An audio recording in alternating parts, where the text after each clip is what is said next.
Hello writers, come write with me. My name is Michaela Greenwood. I create worlds for mind adventures. Welcome to my channel, Write with Michaela. I'm very glad to have you join me on my channel, so don't forget to like and subscribe and hit the bell so you can go on this journey with me.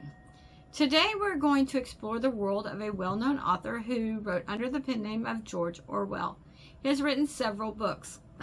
Excuse me. In today's episode, we're going to discuss Part 3, Chapter 1 in a book club format.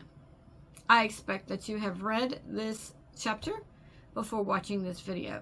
The version I read is published by Signet Classics.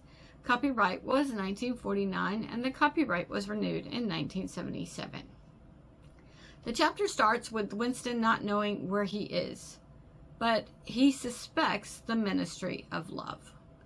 The book sets up the setting.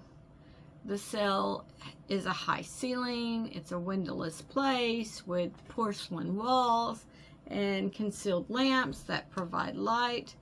There was a bench or shelf. There was a pan for the toilet and a door. There were also 4 telescreens. Winston suspects the humming he hears is from whatever air supply they're receiving. Winston doesn't know the time. He is hungry, and his captors have not fed him. He sits as still as possible, but he reaches in his pocket to see if there is a crust of bread, and all 4 telescreens yell at him. Before the police brought him here, Winston was in another prison, and the police held him with common prisoners. Common prisoners were rowdy. They had smuggled food. They cursed the policeman. They bribed others. Winston noted that it was easy to tell the common prisoners from the political prisoners. The common prisoners who were murderers and rapists would go to the labor camps. In the first prison, there was a constant come and go of the prisoners of all sorts. The police brought in a lady who was fighting them. They dumped her in his lap. The lady slid to the side, vomited, and asked Winston his name. Winston replied Smith, which the woman said was her name. The woman suggests she might be Winston's mother. Winston didn't know. She was about the right age, and who knew what the labor camp did to anyone. She was the only person that spoke to Winston. The regular criminals ignore the polits, or the political prisoners. The political prisoners seemed too scared to talk to anyone. Only from 2 women, political prisoners, who were pressed together, did he hear room 101. So these 2 women were pushed together and they kind of whispered 101. Winston thought of O'Brien. He knew the Brotherhood would not rescue him, but perhaps would send in a razor blade. Winston hoped he could use it. Winston tries to guess the time, but he can't. Winston tries to count the white bricks and loses count. Then Winston thinks of the light. This is the place where there is no darkness. This is the place that is always lit.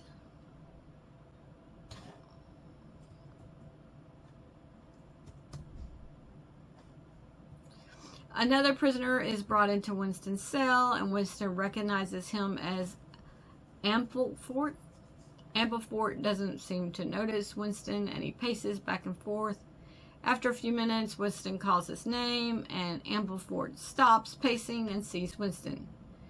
Amplefort talks about why he is in prison. He was arrested because the Ministry of Truth had tasked him to rectify the poems of Kipling. At the end of one line was God, and he left it in because it rhymed with rod. Now he was in jail. Suddenly, Winston's job doesn't sound so good to me. What do you think? Anyway, after Winston listens, he asks for the time, but Ampleforth acknowledges that it's impossible to tell the time in the ministry of love. The telescreen yelled at them to be quiet. They sat as still as possible. Later, who knows how much later, they heard boots again. The police take Ampleforth to room 101. Later, they bring Parsons in the cell for thought crime. Apparently, Parsons says, down with Big Brother in his sleep, and his 7-year-old girl, or his 7-year-old daughter, had heard him and reported him. Now, of course, I thought the telescreens could hear. So if he said it in his sleep, shouldn't the telescreens be able to hear that? Anyway, Parson hopes the police won't shoot him, and when he goes to trial, he plans to thank the tribunal because he didn't know that was in his head. Okay, just like I said, pause. Was there not a telescreen in his room? I thought talking in your sleep was dangerous because the telescreen could hear. I didn't know you had to have a child report you. Or maybe the child just said it and they just believed her anyway, even if he didn't say it. Anyway, Parsons is proud of his daughter and thinks he has raised her right. Parsons uses the lavatory pan and stinks up the place. Winston tries to hide his face from Parsons while he is using it, but the telescreen yells at him. They take Parsons. Other people are brought in. A woman is to go to room 101. More people are in the cell. The book describes some of them. There is a chinless man, and then a skull-faced man is brought in. Winston realizes that the man is very emaciated and is dying of starvation. People don't look at the skull-faced man. The chinless man then walks over and tries to hand the skull-faced man a dirty piece of crusty bread. The telescreen yells at him. The skull-faced man puts his hands behind his back.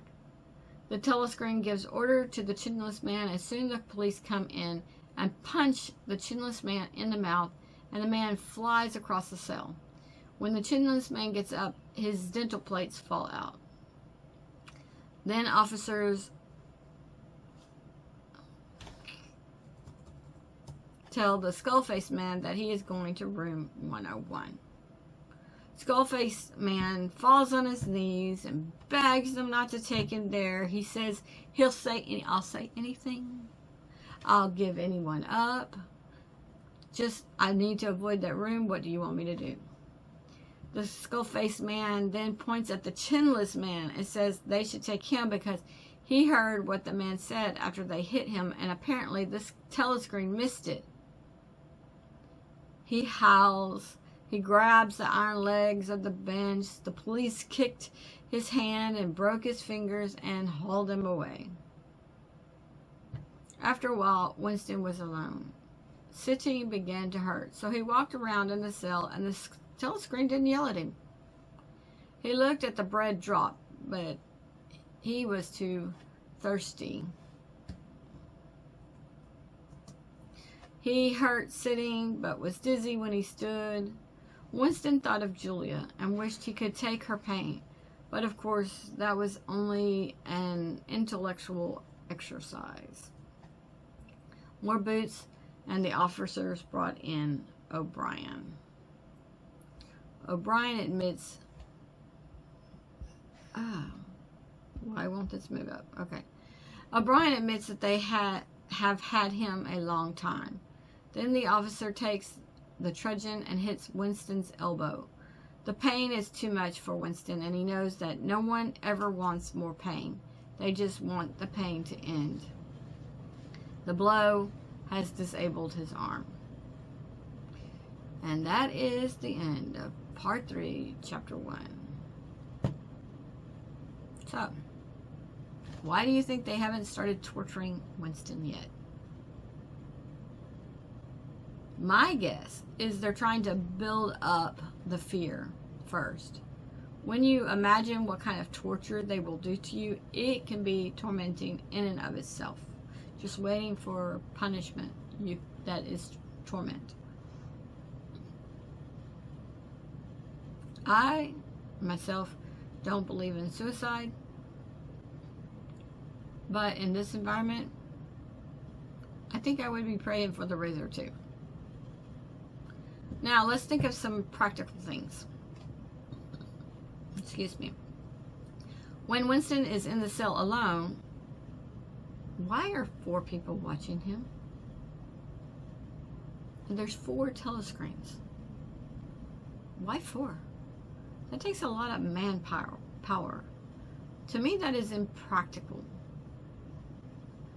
The way this is going, we know this is not a Cinderella story with a happily ever after. There is no light at the end of the tunnel. Idiom alert, idiom alert. We the readers are also being prepared for the atrocities that happen in room 101. So it's not just the fear that they're giving to Winston, but it's a build up for us. Now, it seems like the police or the officers have no humanity left, and they don't treat their prisoners with dignity at all. Well, I don't think they were humane, demanding the physical jerk. After you get out of bed and always watching you and listening to you, I can't imagine that. Oh, wait. Our cell phones do the same thing, right? Our cell phones even tell where we are at any given point, unless it is in airplane mode or you put it in a Faraday bag or something. We already have a high degree of censorship. You could get kicked out. Like, if I say the wrong thing on my channel here, if I say the whole M word instead of just M, I could get kicked off of YouTube. I can be censored at any time. When I was a teacher, I knew I could lose my job from what my friends posted on Facebook. Not what I posted. What my friends posted. I unfriended a few people, and I hid content of others from populating my feed. Today, we have to be careful. We may not have the thought police. But for a brief period, we had the Disinformation Governance Board in 2022. Thank the stars that the Department of Homeland Security dismantled the board, because they were saying things like up is down and down is up and 2 + 2 is somewhere between 3 and 5. They could have arrested anyone. And all they had to do was change the truth of the day and pulled up someone's media presence. So that governance board was very scary. It was very 1984. Now,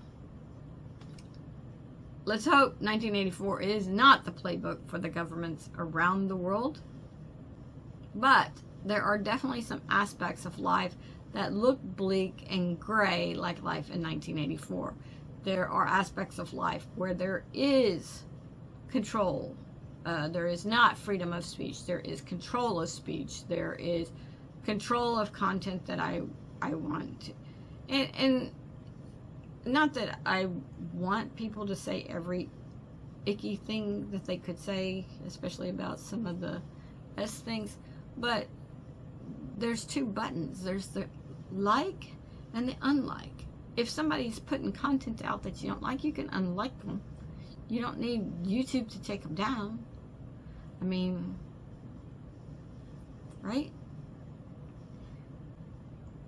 But of course, you don't want somebody to. There's certain types of things that you should not be saying. Like, you shouldn't be saying, oh, we should go kill so and so because he said this. You know, that doesn't add to the cohesion of society when people are calling for other people to kill people. So I'm not advocating for that type of speech of trying to rally up people to go kill people. That I'm not trying to do. But I should be able to say what I want to say, and somebody that says something that I disagree with should be able to say what they want to say. If they get followers, they get followers. But we shouldn't be calling for violence. That I do think is not part of free speech, because you're trying to take away the life of somebody. And we do have a right to life first.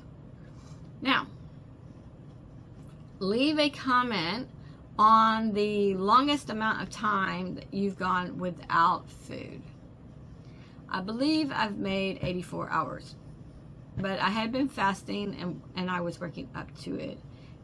36 hours was fairly easy at the time. And the thing about the 36 hours is that if you stop eating, say 6 p.m., then what are you doing next? You're sleeping for like 8 hours. Then you go the whole next day and you don't eat.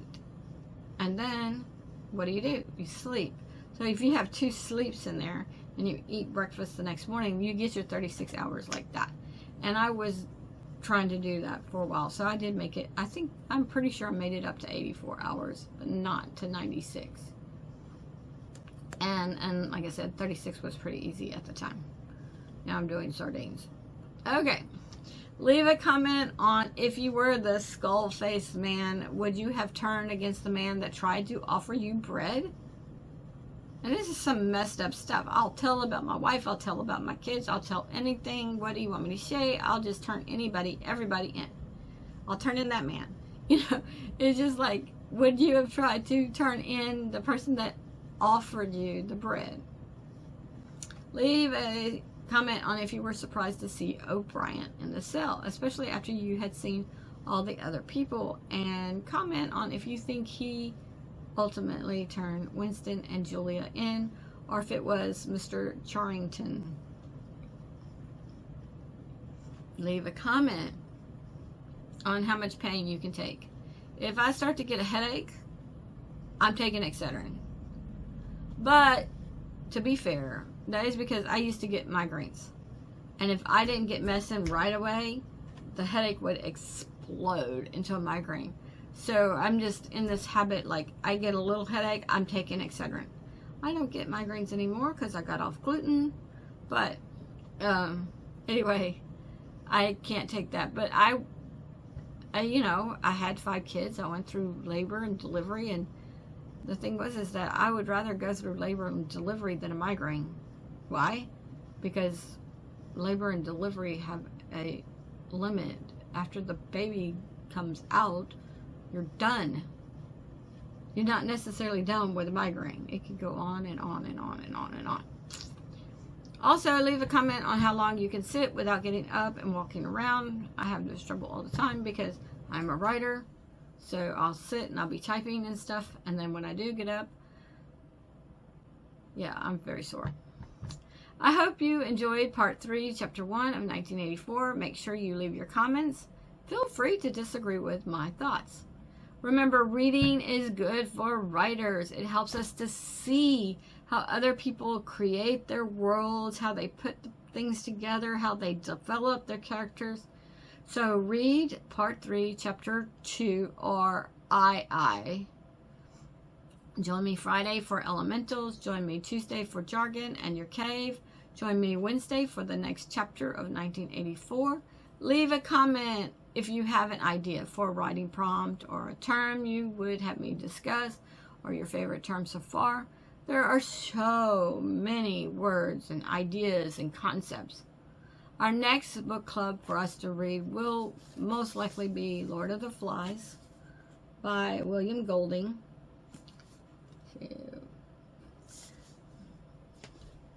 Don't forget to visit my website by Michaela.com, read some character bios, and send your writings and chapters to writewithmichaela@gmail.com. Leave comments on your favorite characters. If you hit the like and subscribe and the bell, then other people will have a higher chance of finding this video and this channel, and we will continue to write together since your likes push the video out to a greater audience. Thank you for joining me today. I really appreciate your participation. If you know someone who would like this video, please share it with them. This is Michaela with Write with Michaela. Bye for now.